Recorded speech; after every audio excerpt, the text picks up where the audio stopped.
Bom, agora sim, voltamos. Só mais uns minutinhos, segundinhos, né?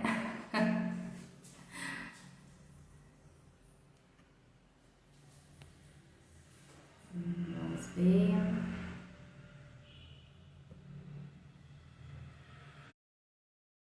Só um minutinho.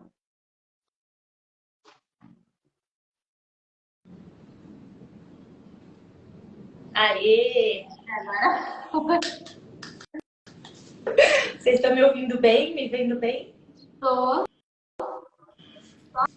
não tô te vendo. Você não está me vendo? Não, Será que tá o bom? pessoal que está aqui com a gente, vocês estão me vendo, pessoal? Avisem aqui pra gente.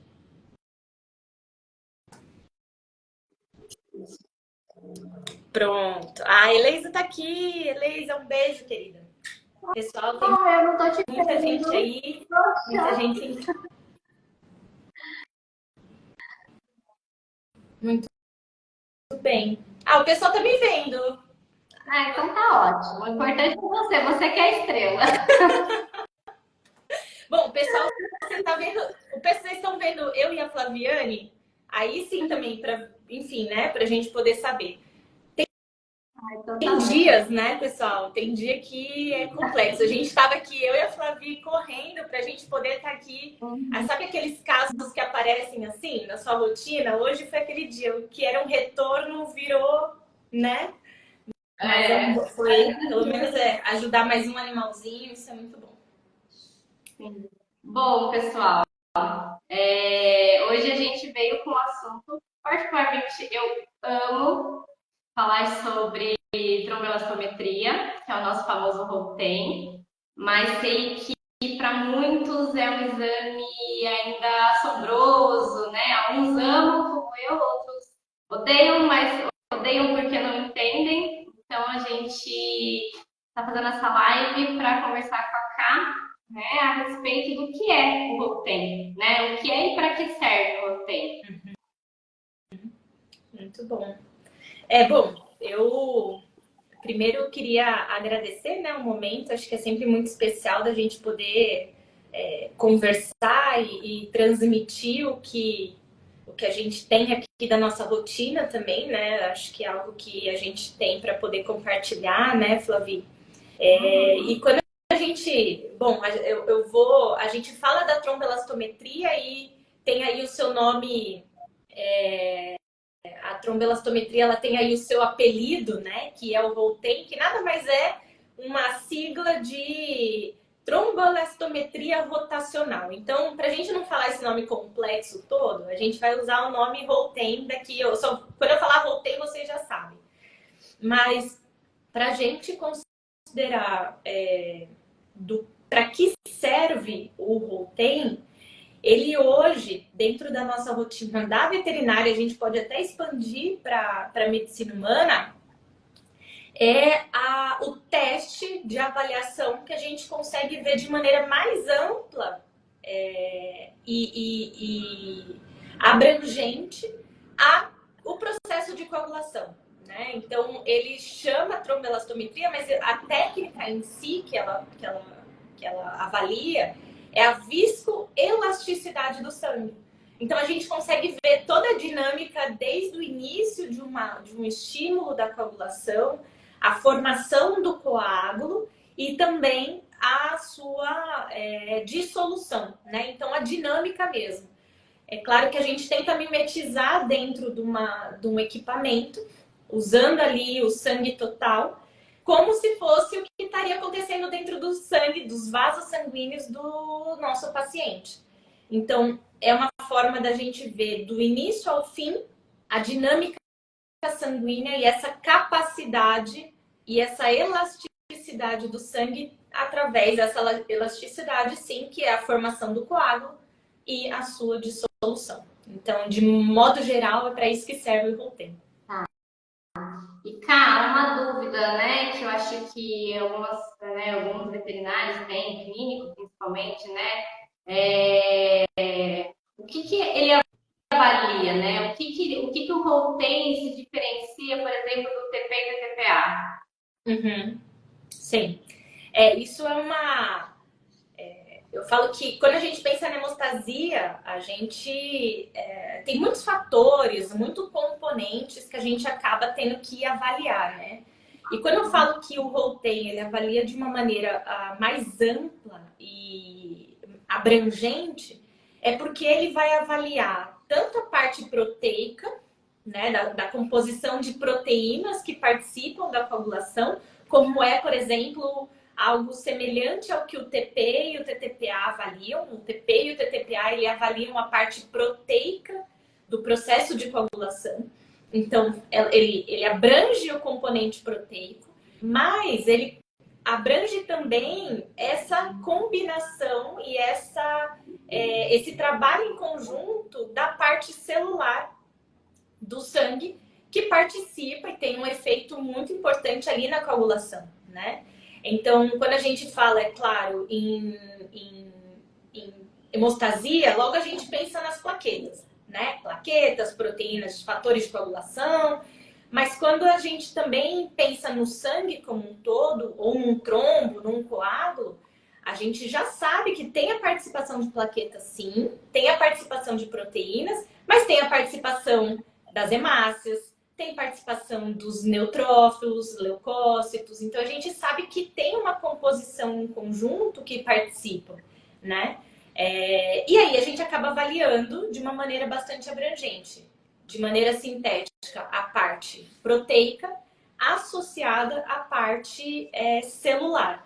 Plaquetas principalmente, como aí a grande rainha da hemostasia, mas também a sua interação com a parte de série vermelha, né, das hemácias, leucócitos, enfim, de uma maneira bastante geral.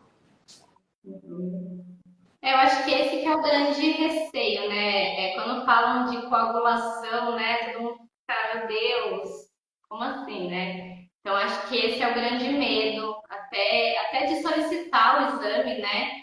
De chegar, primeiro que o Voltem, para solicitar, né? A gente precisa ter uma suspeita, né? A gente está pedindo o Voltem porque a gente quer ver por que ele está sangrando, ou se a gente quer ver uma hipercoagulabilidade.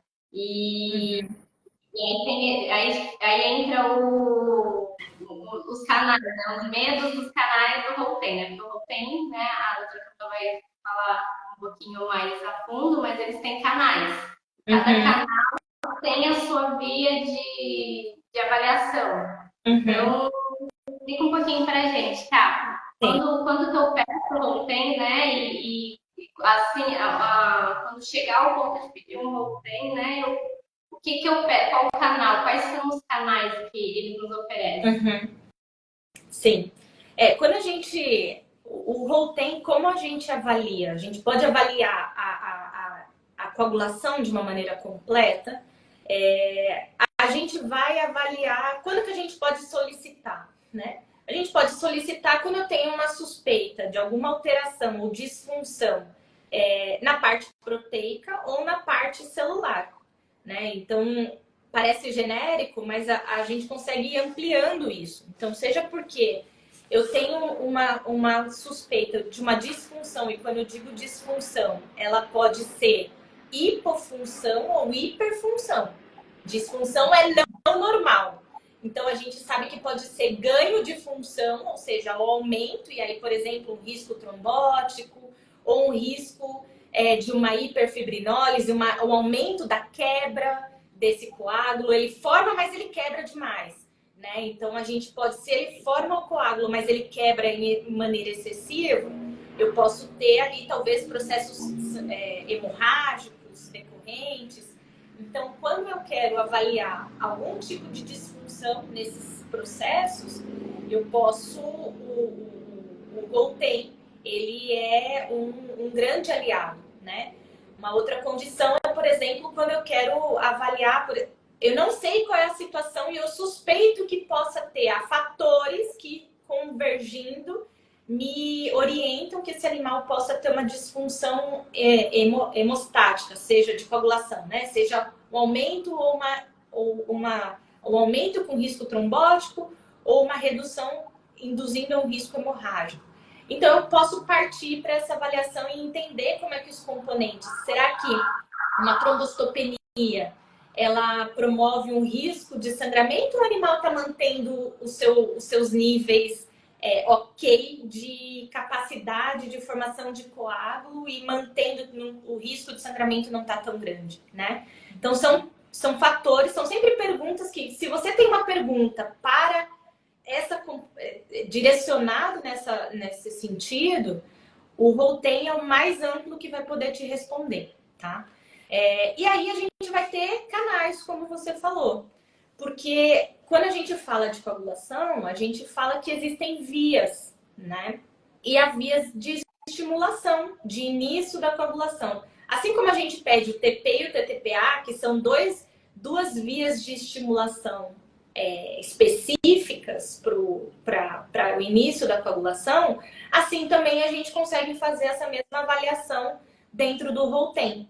Então, eu consigo avaliar uma via ou outra, ou a via intrínseca ou a via extrínseca da coagulação, do início da ativação de fatores de coagulação e promoção desse coágulo, ou até mesmo se, então, seja uma via intrínseca, ou que a gente chama INTEM e EXTEM, né, que são a via intrínseca e a extrínseca da coagulação. Um outro parâmetro que a gente tem, que a gente também consegue avaliar nessa técnica, é a avaliação do fibrinogênio. Então, quando a gente avalia a atividade de fibrinogênio como a principal proteína participante dessa coagulação, a gente acaba fazendo de maneira indireta uma interpretação da função plaquetária. Porque imagina assim, se para formar um gráfico da habilidade elástica do sangue é a participação celular e proteica, e eu gero um gráfico, eu gero uma análise desse sangue. Quando eu avalio só o fibrinogênio, eu tenho que inibir a parte celular do sangue, então as plaquetas principalmente são inibidas, e eu vou querer saber só a participação do fibrinogênio. Então, se eu sei a participação do fibrinogênio e se eu tiver um gráfico onde eu tenho fibrinogênio, né, proteínas, mais células junto, se eu comparo esses gráficos, de alguma maneira eu posso inferir a participação ou a atividade plaquetária. Porque eu comparo um gráfico que é só proteico versus um gráfico que é proteico e celular. Então, um junto com o outro, eu consigo fazer uma inferência sobre a atividade plaquetária. Mas é claro que para a gente poder entender o que eu quero pedir, o que eu vou fazer com o meu paciente, qual que é o risco que ele tem, a gente precisa conhecer um pouquinho de coagulação. Eu acho que esse é o ponto que eu sempre começo, acho que toda aula que eu começo, eu falo sobre isso, né? Porque a gente precisa se tornar amigo da coagulação, que é o que você comentou um pouquinho antes, né? Todo mundo tem medo, né? Ou assim, eu acho que tem o time dos eu amo e o time dos eu tenho medo e não me relaciono, né? Mas é isso, a gente vai precisar se aproximar um pouquinho. E é um exame que traz muita informação, né? Acho que vale a pena, né, fazer uma amizade com a coagulação, porque ele é um exame muito rico de informação, né? Sim. E quando a gente considera, por exemplo, da coagulação, né? Quando a gente pensa nas informações que o Rotem pode nos dar, a gente está falando dessa condição, por exemplo, né? Como ela vai desde o início da coagulação e vai até o final da coagulação, então a gente passa pelo início, a gente aprende, né? Lá desde quando a gente tem os primeiros contatos com a hemostasia, né? Que a gente começa pela hemostasia primária, secundária, terciária. O que é isso? É o início, desde o início da coagulação. Então, desde quando eu tenho um estímulo, e aí esse estímulo, o estímulo ele sempre vai em duas direções. Ele ativa célula e ele ativa proteína. Então, até talvez aproveitando que a gente trouxe esse tema, para a gente poder entender a coagulação, né, ou se tornar amigo da coagulação, a gente precisa minimamente entendê-la, porque o Voltaire e o laudo e tudo mais, para quem conhece a coagulação, ama e acha muito simples o gráfico, porque ele é para ser simples. E para quem não tem ou tem o receio da coagulação, ele olha para esse mesmo gráfico que ele tem o intuito de ser simples e tem receio e acha complexo. Então, assim, o ponto é que a gente precisa tornar a hemostasia simples, dentro do complexo, torná-la simples para que não chegar ao nível de ser, nossa, eu tenho super que saber e saber manejar, mas todo clínico, né, Flavi, todas as pessoas precisam entender minimamente para saber, ou eu diria assim, para ter o primeiro contato para saber direcionar. Então, saber o primeiro passo, né? Então, para gente poder agir aqui falando do nosso laudo, Gi, obrigada. Eu sou fã do nosso laudo também, então sou suspeita. Mas só pra gente falar um pouquinho de coagulação, tá? Pra gente não sair daqui sem coagulação, senão eu me empolgo, vou parar lá longe.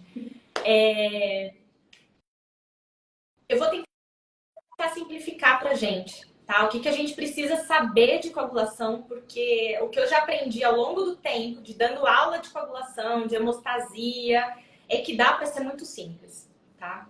Então, o início da coagulação, ela pode ser iniciada por um processo de lesão tecidual, ou seja, lesão de vascular, injúria vascular.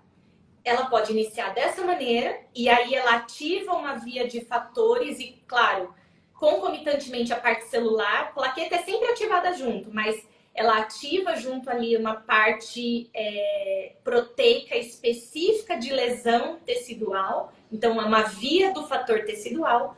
Ou ela também pode ser ativada a partir de processos inflamatórios, inorgânicos, metabólicos, que é algo muito mais comum, por exemplo, dessa via intrínseca dos fatores de coagulação ou da parte proteica, né? Então, a plaqueta vai ser ativada em todos os momentos. Mas, para a gente saber a direção da parte, eu faço INTEM ou eu faço EXTEM, né?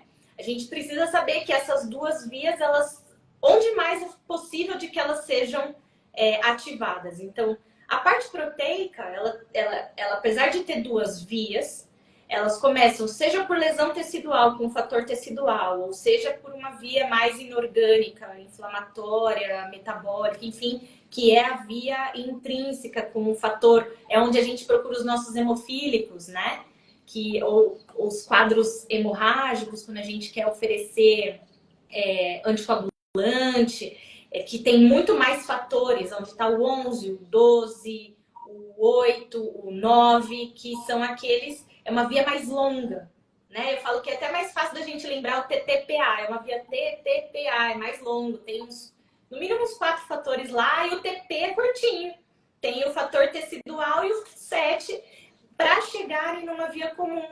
Essa via comum, ou seja, a via comum é chegar no objetivo. Eu falo que toda proteína ou todo fator de coagulação, ele tem o objetivo de gerar trombina, para que a trombina, como um grande promotor da coagulação, ela vai impulsionar tanto o fibrinogênio em formar fibrina, então ajudar a formar e a moldar esse coágulo, né, com a formação da fibrina. Ela ativa mais plaquetas, ela retroalimenta a ativação dos fatores. Então, a trombina é um grande impulsionador, para o bem ou para o mal da coagulação. Então, quando também perde equilíbrio, a trombina é um grande vilão, né? Então, essa via comum que tem o objetivo de formar trombina, ela tem um denominador comum, que é o fator 10. Então, esse fator 10, que hoje é um grande alvo para nós, para mecanismo de neutralização, quando a gente quer inibir a ativação da trombina, porque a gente consegue bloquear antes de gerar trombina, a gente bloqueia o 10. Então, o 10, ele é o denominador comum. Então, seja vindo de uma via ou vindo da outra, a gente chega no denominador comum, que é 10 com o objetivo final de toda a proteína que é gerar trombina. Então, uma vez que essa trombina está ali ativada, ela ativa o fibrinogênio e fibrina, as plaquetas que já começaram o seu processo lá de ativação também, vão se agregando, e aí a fibrina junto vai gerando uma formação como se fosse um bloco, né, mas desse coágulo, que ele precisa ser estabilizado, que aí entra a participação, por exemplo, do fator 13, e que uma vez que estabilizado, resolveu-se ou não há mais necessidade desse coágulo, começa um processo de fibrinólise ou dissolução. Essa dissolução ela é mediada principalmente aí pela plasmina, que é o plasminogênio ativado e que dissolve. Então, esse processo todo, ele precisa estar em harmonia e equilíbrio, porque um começa a ativar, o outro começa a regular, então é assim que funciona. Qualquer desequilíbrio nisso, começa a se ter problemas, né? E o que o gráfico nos oferece é exatamente como é que está a harmonia disso, né? Tá muito, esse coágulo tá muito amplo, tá formando muito rápido, tá dissolvendo demais, tá destruindo muito rápido, e isso acaba, até mesmo graficamente, né? A gente consegue olhar, às vezes, até visualmente. Então, por isso que quando a gente entende o que está acontecendo e o que a gente espera, na hora que a gente olha o gráfico, ele torna-se simples, porque é esse o objetivo, né? De que o gráfico seja simples. Muito bom, cara, muito bom. Sempre bom relembrar. Sim. E, cara, me fala uma coisa, eu acho que até uma dúvida, né? Uma pergunta pra gente. Quais espécies têm estudo validado? Tá. Sim, isso é uma coisa, né?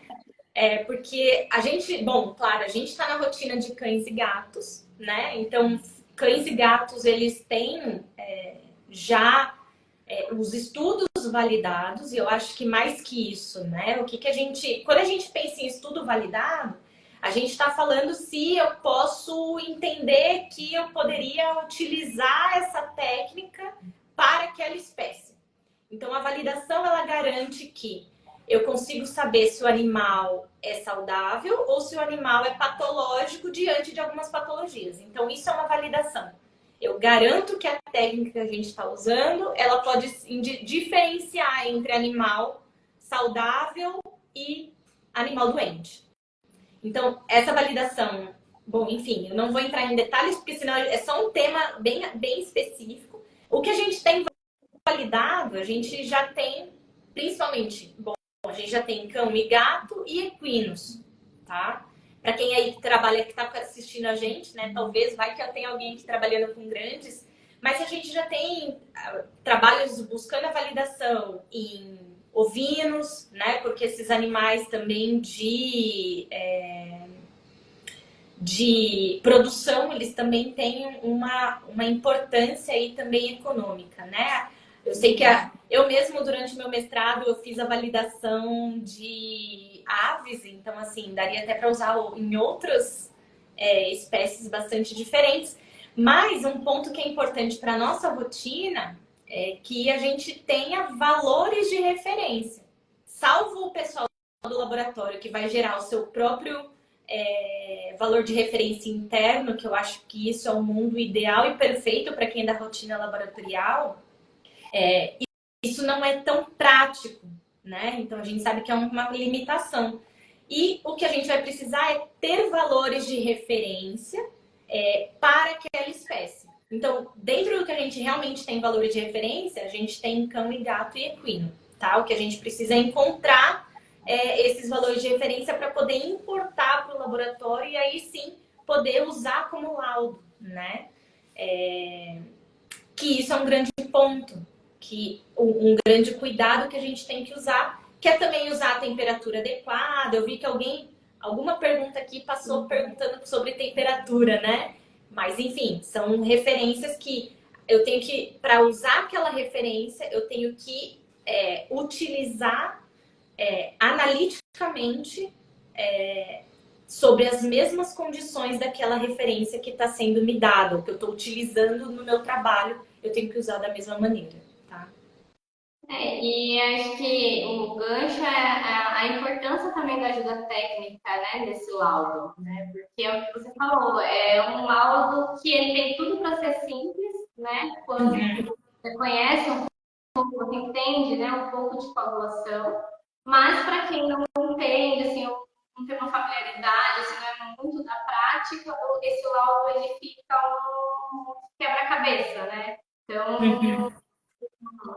é, consegue falar de uma forma mais tranquila como que a gente consegue interpretar esse laudo? Uhum. Sim. Eu acho que você tocou num ponto, né, Flavi, que é muito comum, né? A gente escuta bastante isso, né? Ainda mais seja porque na nossa rotina aqui no AMA, né? Ou porque a gente com colegas sempre nos consultam para poder entender o que está acontecendo, porque o que eu peço, o que eu não peço, enfim.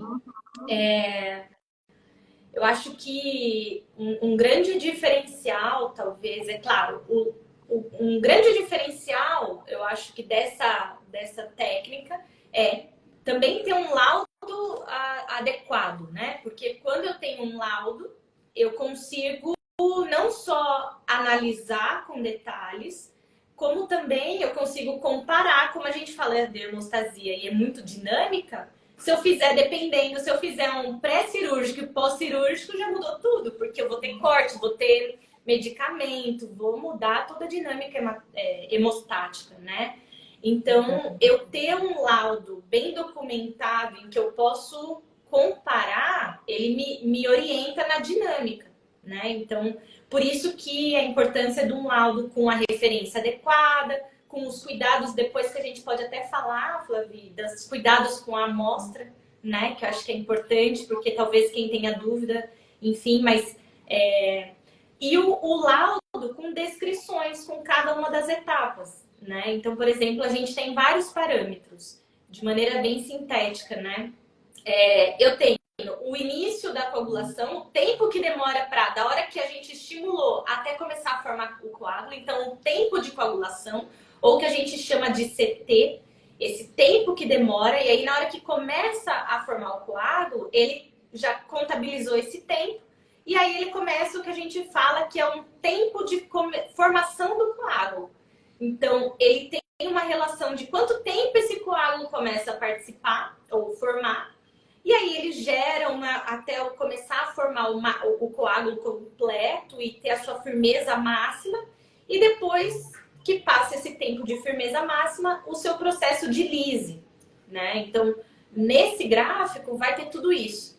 Então, se eu tenho um animal, por exemplo, que ele está formando um coágulo muito rápido, hipercoagulabilidade, o que vai acontecer com esse tempo de coagulação? Ele vai ser curto, ele vai formar rápido. Então, formou rápido. Aí o tempo de formação do coágulo, rápido também, ou seja, encurtado, porque todos os parâmetros eles têm relação com o tempo.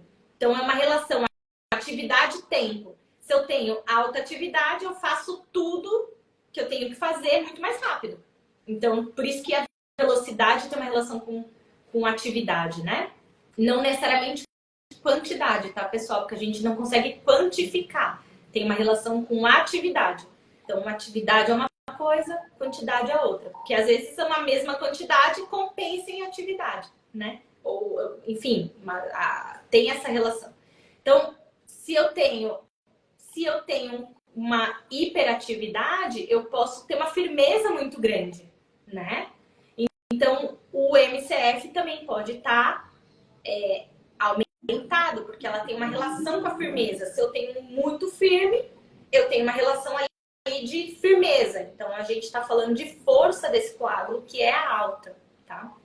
Quando eu já tenho um animal, imagina um animal que ele está tendendo a sangrar, ou seja, está com debilidade ou uma hipofunção de tudo isso. Então, o tempo que ele vai demorar para formar o coágulo, ele começa a largar, porque ele demora para formar o coágulo. Então, o CT começa a prolongar. Assim como o tempo de formação desse coágulo, que ele começa a demorar, né? Ele prolonga esse tempo. E se ele não tem muito, a firmeza desse coágulo vai ser fraco. né? Então ele também começa a gente vê que uma firmeza é baixa, porque é uma baixa firmeza. E aí a gente muda de um gráfico, por exemplo, que ele pode ser muito grande e amplo, e que é o da hiperfunção, para um que ele é fraco. Então a gente visualmente já veria isso, né? Graficamente. Mas cada um desses parâmetros, que eu acho que aí daria. Não consigo entrar em tantos detalhes, senão a gente vai ficar aqui por todos os tempos. Dá pra gente fazer depois até uma live mais aprofundada, né, nesse assunto. De qualquer maneira, o laudo ele ajuda, né? Se você coloca ali no laudo o que está participando de cada uma das coisas, como que eu interpreto, ou ainda assim, Camila, eu tenho, como você falou, né? Às vezes a gente tem casos muito complexos e que a gente precisa de uma ajuda técnica. Então, esse suporte técnico e essa comunicação com o laboratório ou com a equipe de suporte de onde é emitido o laudo, isso é fundamental. Eu acho que para nós, né, que a gente também vê isso como essencial, né? Porque isso muda. Desculpa. Não, desculpa. Não, eu queria falar. Não, eu ia falar, porque o laudo, né? O laudo é o que você falou, é um gráfico e tem as legendas, né? A interpretação é de realmente quem solicitou, né? Junto com o caso, né? Entender o caso que está acontecendo e interpretar esse laudo. Então, muitas vezes, vem aqueles casos desafiadores, né? Que talvez até a pessoa que solicitou está pensando que vai ver um tipo de gráfico e aí vem diferente do que ela imaginou. E aí a ajuda técnica para isso é fundamental, até para conduzir esse caso, né? Sim. Porque o que está no laudo, ele te orienta. Orienta a entender o gráfico. Só que para você entender o que você vai fazer com aquele gráfico a partir do seu paciente, porque cada paciente é único, né? A gente não consegue colocar numa linha de produção, e principalmente falando de hemostasia, que é tão dinâmico, né? Onde é que eu atuo, como que eu atuo, qual que é o momento, principalmente às vezes principalmente que a gente vê nesse transoperatório, né? O pré e pós planejamento de processos mais complexos, que aí sim vale ter na equipe um hematologista junto, mas muitas vezes a gente também, junto com o Rotem, ele pode participar não só da rotina do hematologista, né? Mas sim de pré-operatórios, de processos, até mesmo clínico poderia, o pessoal do intensivismo, né? Que daria muitas informações. E qualquer dúvida também, né, pessoal, já pergunta pra gente. A gente está aqui, para nós é algo que pra gente a gente valoriza muito, né? Para a gente poder colocar e ajudar, porque isso amplia a qualidade na veterinária, né? Que é algo que a gente preza bastante, né? Então acho que tem isso também. É importante ter essa troca, né? Sim, sim. E às vezes vai, por exemplo, eu tenho uma dúvida, né? Acabei de ver aqui do Luiz. O Luiz está perguntando. Eu esqueci, Luiz, de falar do EpiTem, tá? Mas o EpiTem, ele por exemplo, é uma opção que a gente vê, tem disponível na veterinária alguns. Às vezes tem sempre que perguntar se faz. O Luiz está perguntando se a gente faz. Por enquanto ainda não, tá, Luiz? A gente ainda não tem demanda. Mas se vocês tiverem demanda, nos avisem, porque aí a gente pode sempre considerar, a gente está sempre pensando nessa possibilidade. Porque o EpiTem, o que ele avalia? Imagina que você tem um paciente que você usa anticoagulante, ou principalmente heparina, né? E aí você tem um gráfico com a ação daquele agente anticoagulante, né? Ou, por exemplo, tem alguma ação que faz essa capacidade de redução ou pró-hemorrágica, né? Dessa redução dessa atividade. O EpiTem, o que ele faz? Ele tem uma heparinase, ou seja, uma enzima que quebra a heparina. Na hora que ele inibe a atividade da heparina, no meu gráfico, eu vejo o gráfico sem a ação anticoagulante, né? Dessa função. Então eu vejo um gráfico, eu vejo se o gráfico está normal, se está hipercoagulando ou se ele está hipofuncional. Será que essa hipofunção tem relação com a heparina ou tem relação que é do animal mesmo? E aí eu tenho que suspender, eu mantenho a heparina ou não, né? É uma possibilidade, sim. Então, é uma opção que a gente vê em bastante trabalhos. Na medicina até usa, mas ainda usa pouco, né? Às vezes, acho que eles usam, às vezes, mais o Apitem, que é da hiperfibrinólise. Mas que aqui no AMA a gente tem, basicamente, Intem, Extem e Fibtem. E também, sim, por exemplo, a liberação de heparina endógena poderia ser também. Poderia ser relacionado, o EpiTem tem uma relação com a heparina, né? Seja porque endógena, exógena, ou às vezes até mesmo processos que a gente pouco ainda estuda dentro da veterinária, mas que a gente deveria ampliar bastante quando a gente tem anticorpos, né, inibindo atividades de fatores, enfim, a gente também se tem uma relação aí, também daria para ver, mas não na EpiTem, basicamente a heparina, tá bom? Muito bom. Bom, eu acho que a doutora Camila abordou muito bem, especificamente, né, esse tema que traz tanta informação para a gente, principalmente eu vejo muito, né, eu trabalho também com equipe de internação, então a gente vê, né, muito para mudanças de protocolo, né, de esperar. Então, assim, é um livro realmente muito rico de informações, né? E muito bem, tá? Muito obrigada. Acho que. Posso só rapidinho antes que eu vi uma pergunta aqui que a gente deixou passar. Talvez eu tenha deixado. Tem algumas perguntas. Eu E só... ia entrar para as perguntas agora. Ah, é? Ah, então tá, desculpa. Gente, vocês têm alguma pergunta? Aproveitem e suguem ela. O do Djalma, talvez? Tem o pessoal perguntando bastante da temperatura, né? Que acho que na hora que eu falei da temperatura. Isso. Uhum. Deixa eu... Sim. O pessoal está perguntando bastante com relação. Bom, eu tenho acho que foi na hora que eu falei da referência, né? Que a gente tem um valor de referência, se o animal tem temperatura alterada, como que a gente faz isso, né? Sim.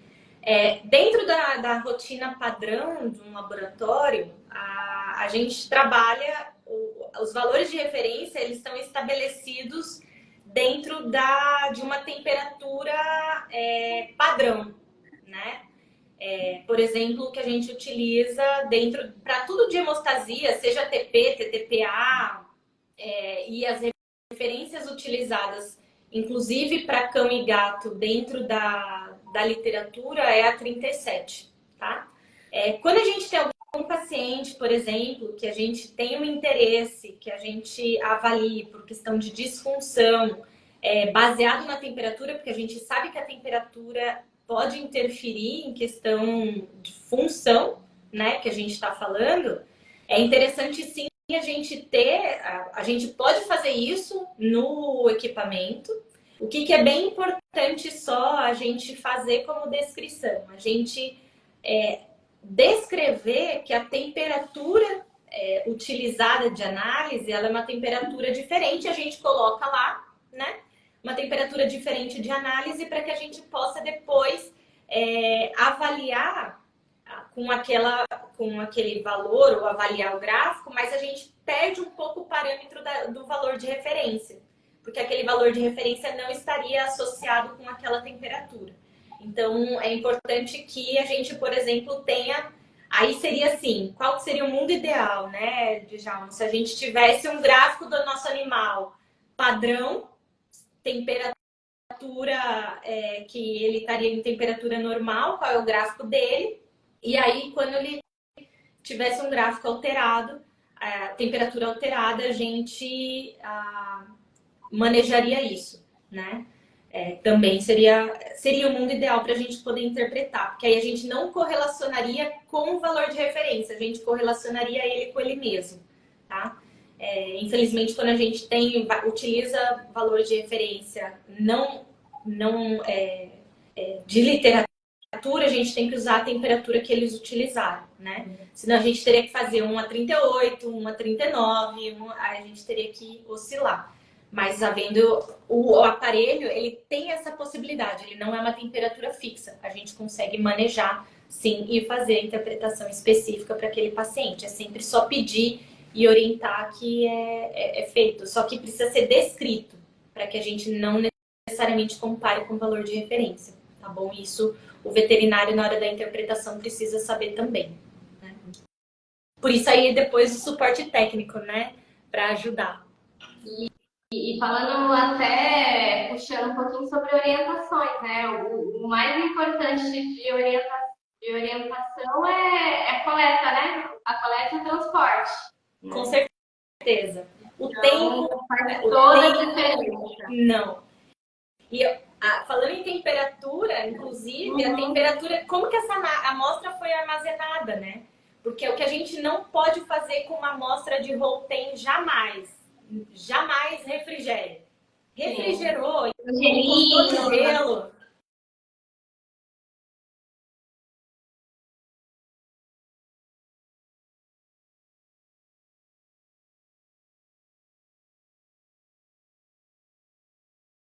Vocês estão me ouvindo? Só alguém fala um oi. Laboratório em temperatura ambiente. Pronto. Temperatura ambiente. E que quando a gente enviar em temperatura ambiente, a gente precisa analisar essa amostra em até 2 horas. Porque a gente já tem trabalhos que passou de 2 horas, a gente tem hiperfunção ou hipercoagulabilidade. A gente não sabe se é por conta de uma coisa ou de outra, né? Então, a gente precisa analisar o mais rápido possível, sem refrigerar e com um transporte, eu diria, ameno, para que ela não possa ir chacoalhando, cheia de estímulos, né? Aí chega lá no laboratório já cheia de alteração, né?